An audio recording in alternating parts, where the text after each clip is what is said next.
Face wash. ये कोई cosmetic नहीं, आयुर्वेदिक औषधि है। कोडरमा पहुंचे मुख्यमंत्री हेमंत सोरेन। सीएम को दिया गया गार्ड ऑफ ऑनर पर अधिकारियों ने सीएम का किया स्वागत।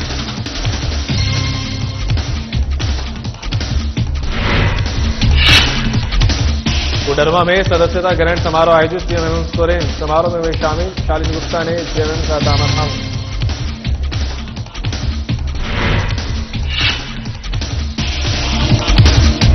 दिल्ली पब्लिक स्कूल में मनाया गया एनुअल स्पोर्ट डे। सांस्कृतिक कार्यक्रम में बच्चों ने लिया भाग। विधायक कल्पना मुर्मू सोरेन रही मौजूद।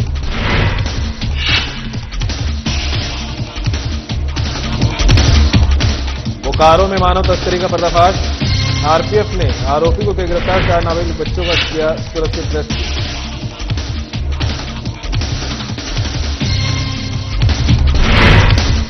बोकारो में हाथियों का आतंक लगातार जारी। हाथियों के हमले से एक परिवार के 3 लोगों की मौत। ग्रामीणों में दहशत का माहौल।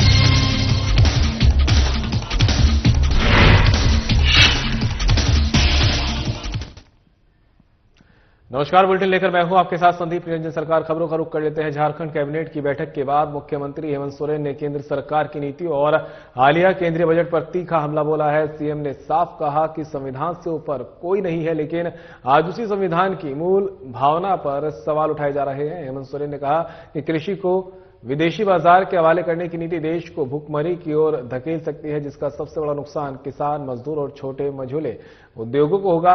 केंद्रीय बजट पर प्रतिक्रिया देते हुए मुख्यमंत्री ने कहा कि इस बजट में महंगाई से जूझ रहे आम लोगों के लिए कोई ठोस राहत नहीं है। न दाल सस्ती हुई, न चावल और न ही पढ़ाई लिखाई की जरूरत चीजें। वहीं असम दौरे से लौट के बाद और वहां की मौजूदा स्थिति पर बोलते हुए सीएम हेमंत सोरेन ने असम और मणिपुर की हालात को बेहद चिंताजनक बताया। उन्होंने कहा कि वहां छात्र अपने हक और अधिकारों के लिए सड़कों पर उतरने को मजबूर हैं, जो देश के लोकतंत्र के लिए गंभीर संकेत हैं।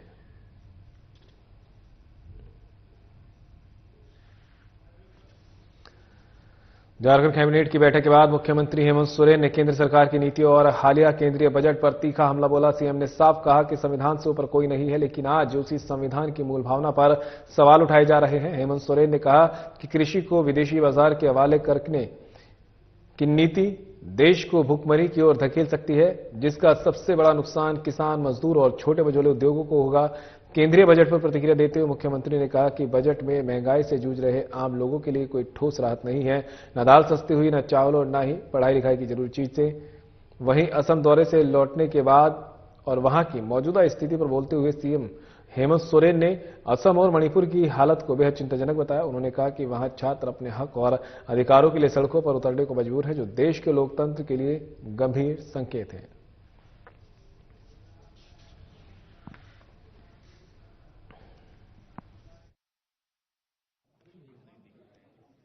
जंगलों से अंग्रेजों के गुलाम जो पहले हम लोग हुआ करते थे, उसके जंगल से अभी भी निकले नहीं।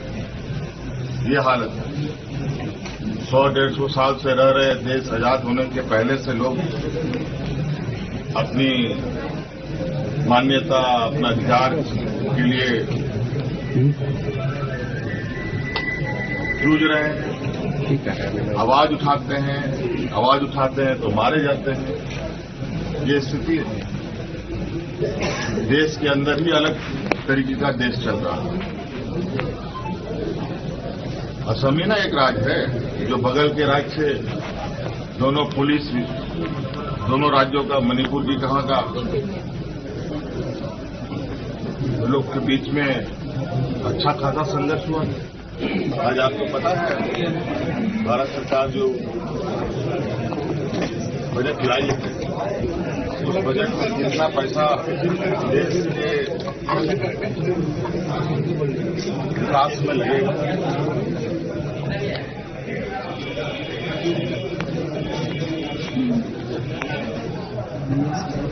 पूरे देश में भुखमरी की स्थिति खड़ी हो जाएगी। आज तो देश का मजबूत स्तंभ रहा है कृषि का क्षेत्र, उसको भी विदेशी बाजारों के लिए खोल दिया गया। अब विदेश से आने वाले कृषि यंत्र हो, अनाज हो, वो अब भारत के बाजार में बिकेंगे। अब यहाँ के क्या किसान उनके साथ कंपटीशन कर पाएंगे?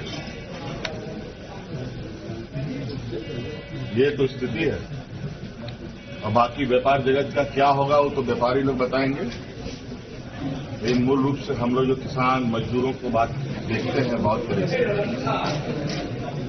उनका क्या हश्र होने वाला है केंद्र की नीतियों से, और उनके नीतियों पर बात करने पर मनाही है वहां पर।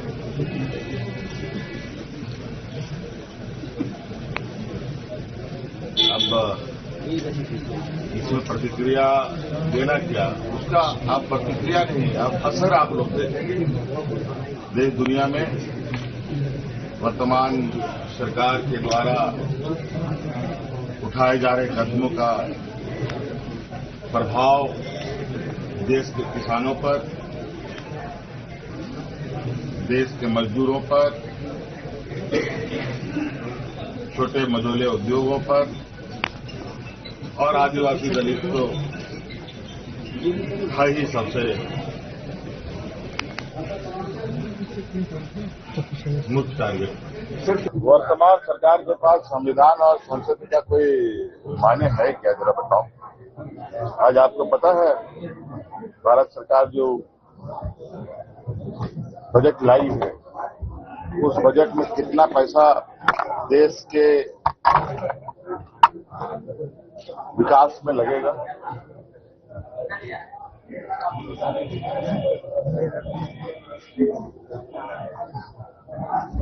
पूरे देश में भुखमरी की स्थिति खड़ी हो जाएगी। आज जो देश का मजबूत स्तंभ रहा है कृषि का क्षेत्र, उसको भी विदेशी बाजारों के लिए खोल दिया गया। अब विदेश से आने वाले कृषि यंत्र हो, अनाज हो, वो अब भारत के बाजार में बिकेंगे।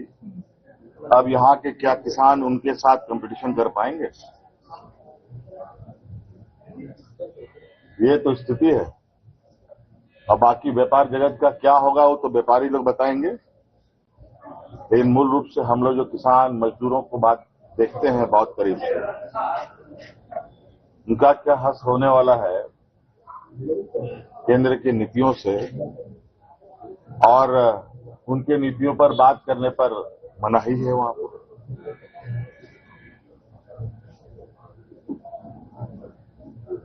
अब इसमें प्रतिक्रिया देना क्या, उसका आप प्रतिक्रिया नहीं, आप असर आप लोग देखेंगे।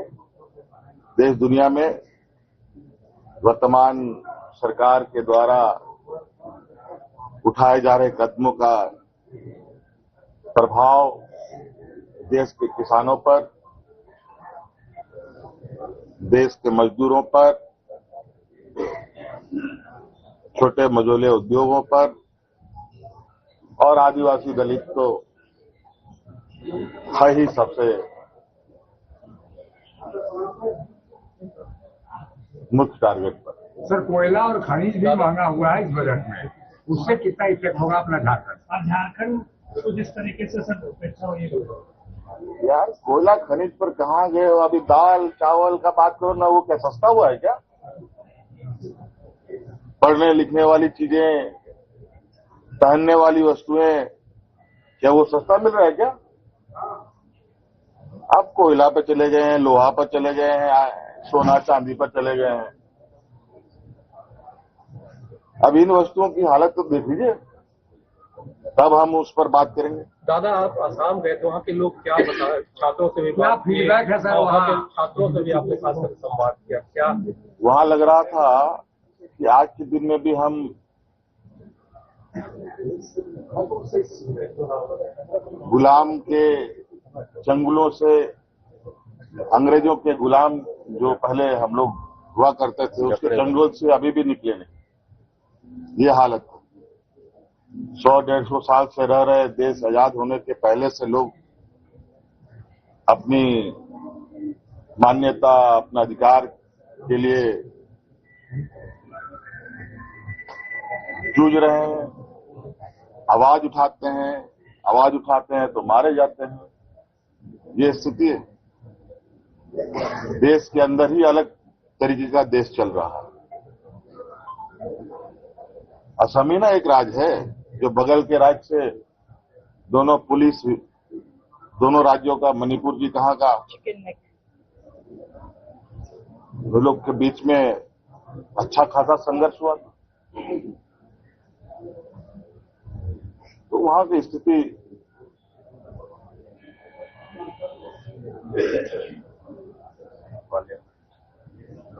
बड़ा ही विचित्र। ममता बनर्जी सुप्रीम कोर्ट कही कि जो आयोग चल रहा है व्हाट्सएप आयोग चल रहा है। कितना सवाल पूछोगे यार, कहाँ जवाब चाहिए बताओ। और ये कोर्ट पर भी दबाव देने का उन्होंने आरोप लगाया है आज की। कोर्ट पर भी केंद्र सरकार दबाव डालकर फैसला कुछ और करवाना चाहती है। अगर दबाव नहीं है तो ये कानून लाने की क्या जरूरत है। केंद्र मुख्य निर्वाचन आयोग को कोई सजा नहीं हो सकता।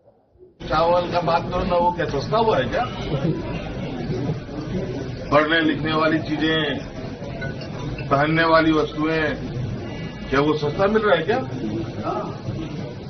अब कोयला पे चले गए हैं, लोहा पर चले गए हैं, सोना चांदी पर चले गए हैं।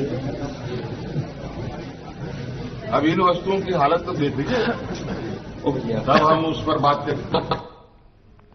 रांची में राज्यपाल के निर्देशों पर लोक भवन उद्यान को आम नागरिकों के भ्रमण और परिदर्शन के लिए आगामी 8 फरवरी तक खोला गया है। बता दें कि आज 37,976 लोगों ने लोक भवन उद्यान का भ्रमण कर परिदर्शन किए। उद्यान भ्रमण का समय पूर्वाह्न 10 बजे से अपराह्न 3 बजे तक है। लोक भवन उद्यान का भ्रमण करने के लिए इच्छुक व्यक्ति लोक भवन से गेट नंबर 2 से सुरक्षा जांच उपरांत 1 बजे अपराह्न तक आ सकते हैं।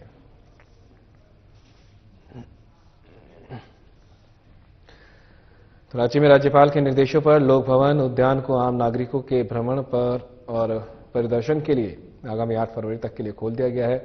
बता दें कि आज 37,976 लोगों ने लोक भवन उद्यान का भ्रमण कर परिदर्शन किए।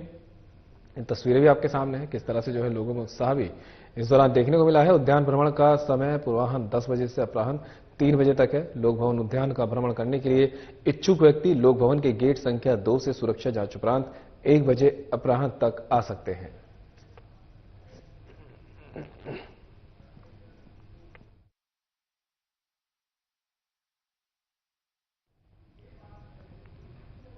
जमशेदपुर पुलिस ने बड़ी कामयाबी हासिल की है, जहां सिद्धगोड़ा थाना क्षेत्र के एग्रीको के खाली क्वार्टर से हत्या की योजना बना रहे 2 अपराधियों को पुलिस ने गिरफ्तार किया है। बता दें कि गिरफ्त में आए अपराधी Bagbera railway high school Ramnagar के पास का रहने वाला अंकित कुमार शर्मा और मानगो टीचर्स कॉलोनी का रहने वाला विशाल कुमार तिवारी उर्फ राहुल तिवारी है। इन दोनों का आपराधिक इतिहास रहा है। वहीं पुलिस ने अपराधियों के पास एक पिस्टल, एक मैगजीन, 6 जिंदा कारतूस और 2 मोबाइल फोन बरामद किए हैं। डीएसपी भोला प्रसाद ने प्रेस कॉन्फ्रेंस कर मामले की पूरी जानकारी दी।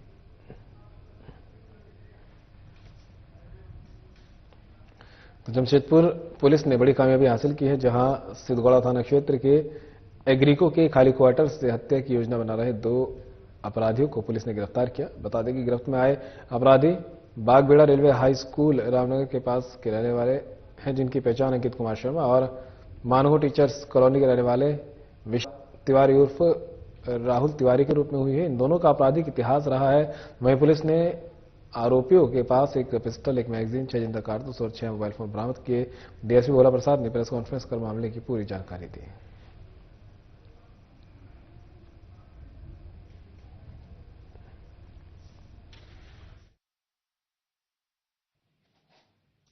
दिनांक 4/2/2026 को लगभग 10:30 बजे रात्रि में वरीय पुलिस अधीक्षक के द्वारा एक सूचना प्राप्त हुई कि सिद्धगोड़ा थाना क्षेत्र अंतर्गत एग्रीको के खाली पड़े क्वार्टर्स में कुछ अपराधकर्मी छुपे हुए हैं, जो किसी बड़ी घटना को अंजाम देने में। इस सूचना पर तत्काल एक छापामारी दल का गठन किया गया, जिसमें थाना प्रभारी सिद्धगोड़ा वीरेंद्र कुमार के अतिरिक्त उनके और थे।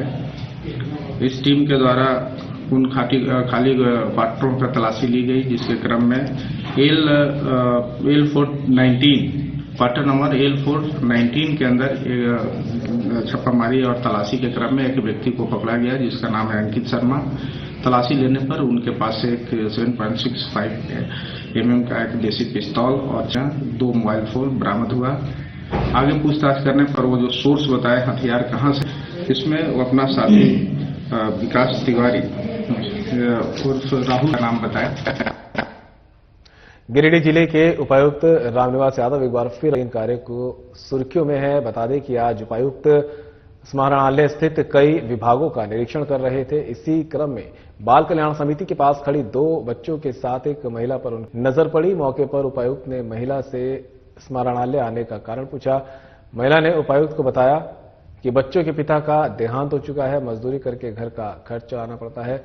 इसके बाद उपायुक्त ने मामले को त्वरित संज्ञान में लेते हुए बाल संरक्षण पदाधिकारियों को बुलाया। बच्चों को प्राथमिकता के साथ स्पॉन्सरशिप योजना समेत अन्य सरकारी योजनाओं का लाभ देने के निर्देश दिए गए।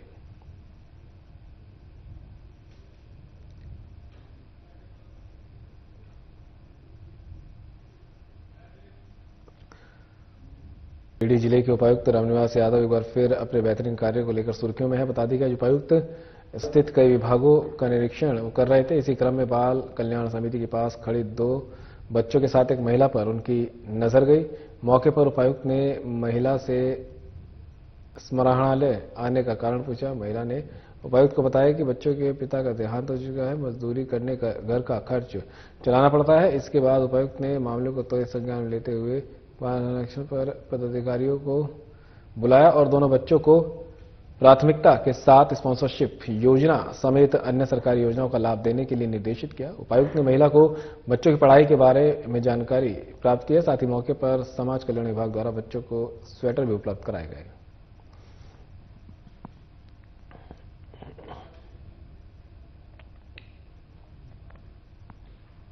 बुंडू के माझी टोली स्थित एक खलिहान में आग लगने से सारा धान, पुआल, 2 मोबाइल और कई मुर्गे जलकर खाक हो गए। बता दें कि घटना में बुधराम उरांव के 2 बच्चे भी झुलसने से बच गए। जब आग लगी उस समय दोनों बच्चे खाली हान में ही कुंभा बनाकर उसमें सो रहे थे। दोनों भाई ने बताया कि घटना के समय अभिषेक जगा हुआ था जबकि छोटू सो गया था। अभिषेक ने जब देखा कि आग लग गई है तो उसने छोटू को उठाया और कड़ी मशक्कत के बाद ग्रामीणों के सहयोग से आग पर काबू पाया गया है, लेकिन अब तक सब तब तक जलकर खाक हो चुका था।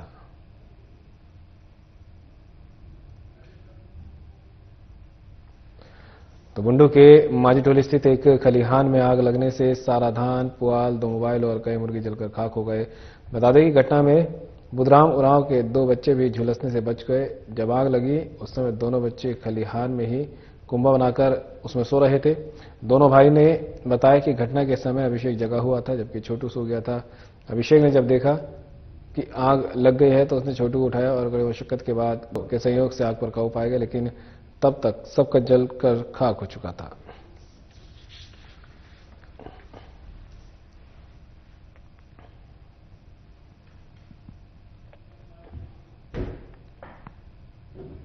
कृषि फार्म में असामाजिक तत्वों ने आग लगा दी। ये फार्म एनजीओ सिद्धू कानू अल्पसंख्यक विकास समिति जामतड़ा द्वारा संचालित था।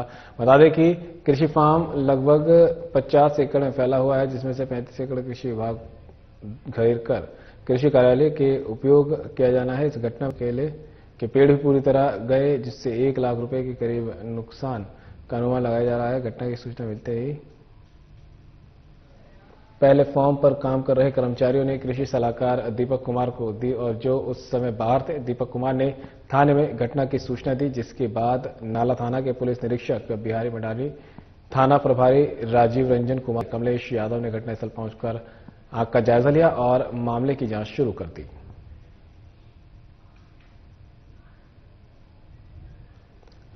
नाला ब्लॉक के पास स्थित कृषि फार्म में असामाजिक तत्वों ने आग लगा दी। ये फार्म एनजीओ सिद्धू कानू अल्पसंख्यक विकास समिति जामतड़ा द्वारा संचालित है। बता दें कि कृषि फार्म लगभग 50 एकड़ में फैला हुआ है। इसमें से 35 एकड़ कृषि विभाग द्वारा घेर कर कृषि कार्य के लिए उपयोग किया जा रहा है। इस घटना में लगभग 400 केले के पेड़ पूरी तरह जल गए हैं, जिसमें 1 लाख रुपए का करीब नुकसान हुआ है। घटना की सूचना सबसे पहले फार्म में काम कर रहे कर्मचारियों ने कृषि सलाहकार दीपक कुमार को दी, जो उस समय बाहर थे। दीपक कुमार ने थाने में घटना की सूचना दी, जिसके बाद नाला थाना के पुलिस निरीक्षक बिहारी मरांडी, थाना प्रभारी राजीव रंजन कुमार और एसआई कमलेश यादव ने घटनास्थल पहुंचकर आग का जायजा लिया और मामले की जांच शुरू कर दी।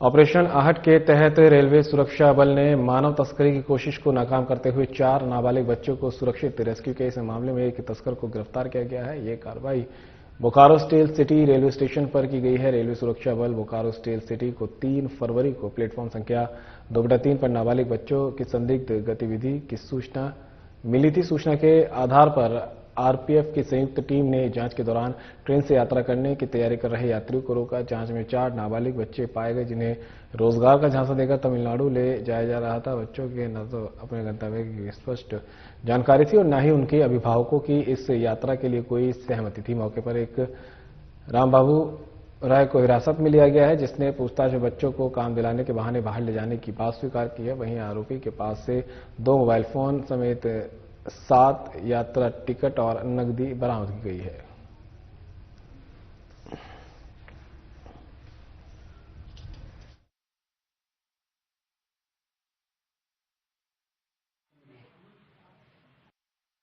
बोकारो आरपीएफ के द्वारा बोकारो बाल कल्याण समिति तक बच्चे पहुंचाए गए हैं। ये बच्चे गिरिडीह से बाय रोड बोकारो स्टेशन पर पहुंचे और आरपीएफ ने इन्हें सीडब्ल्यूसी में प्रस्तुत किया, चूंकि ये नाबालिग बच्चे थे। और जब इनसे पूछताछ आरपीएफ ने भी किया तो ये पता चला कि बच्चे, कुछ लोग इनको काम दिलाने के बहाना से इन्हें तमिलनाडु लेकर के जा रहे थे। वो चूंकि ये बच्चे हमारे 16 बरस के हैं, कोई 14 बरस की लड़का है और लड़की है। ये रहने वाले गिरिडीह के हैं और तमिलनाडु ये जा रहे थे। यानी कि ये जो भी इनको लेके जा रहा था, ये तस्करी का भी एक मामला बनता है और बाल श्रम का तो है ही, जो कि जिसको हम लोग सघन अपराध बोलते हैं, जघन अपराध है। ये बहुत बड़ा मैटर है कि हमारे बच्चे यहाँ से अगर बाहर जा रहे हैं और गलत तरीके से फुसला करके, जब इनसे पूछा गया, इनके पेरेंट्स से भी बात की गई तो पता चला इनके पेरेंट्स को भी ये पता नहीं है कि बच्चे कहाँ जा रहे हैं, कौन लोग लेकर के जा रहे थे, इसके बारे में जानकारी मिली? हाँ जी, इसमें एक राम कुमार राय जी हैं। ये गलत तरीके से बच्चे को लेकर के, झूठ बोल करके बच्चे को लेकर जा रहे थे। बोकारो जिले के गोमिया प्रखंड में हाथियों का आतंक लगातार जारी है। महुआटांड थाना क्षेत्र के बड़कीपन्नू करमाली टोला में हाथियों के झुंड ने सुबह सुबह गांव में घुसकर एक ही परिवार के 3 लोगों को मार डाला, जिसमें 1 पुरुष और 2 महिला शामिल है। बता दें कि घटना के बाद ग्रामीणों में दहशत का माहौल बना हुआ है, साथ ही ग्रामीणों में आक्रोश भी देखा जा रहा है।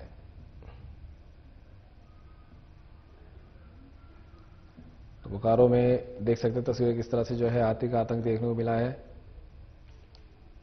महुआटांड थाना क्षेत्र में बड़कीपन्नू करमाली टोल में हाथियों के झुंड ने सुबह सुबह गांवों में घुसकर एक परिवार के 3 लोगों को मौत के घाट उतार दिया है। मरने वालों में 1 पुरुष और जबकि 2 महिलाएं शामिल थी। बता दें कि घटना के बाद ग्रामीणों में दहशत का माहौल बना हुआ है और लगातार प्रशासन से अपील की जा रही है कि इन जानवरों को रहवासी इलाके से किसी भी तरह से स्थायी रूप से दूर किया जाए।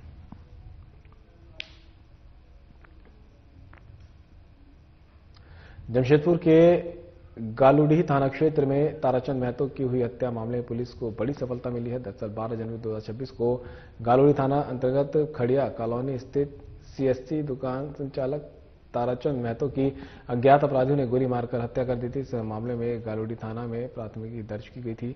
मामले की गंभीरता को देखते हुए वरीय पुलिस अधिकारियों के निर्देश पर विशेष छापेमारी टीम का गठन किया गया। इसके बाद 4 फरवरी को पुलिस ने छापेमारी कर एक आरोपी को गिरफ्तार किया। गिरफ्तार आरोपी का नाम निवास कुमार दुबे उर्फ छोटू दुबे है, जो पूर्वी सिंहभूम जिले का रहने वाला है। पुलिस ने आरोपी के पास से 1 पिस्टल, 3 जिंदा कारतूस भी बरामद किए हैं।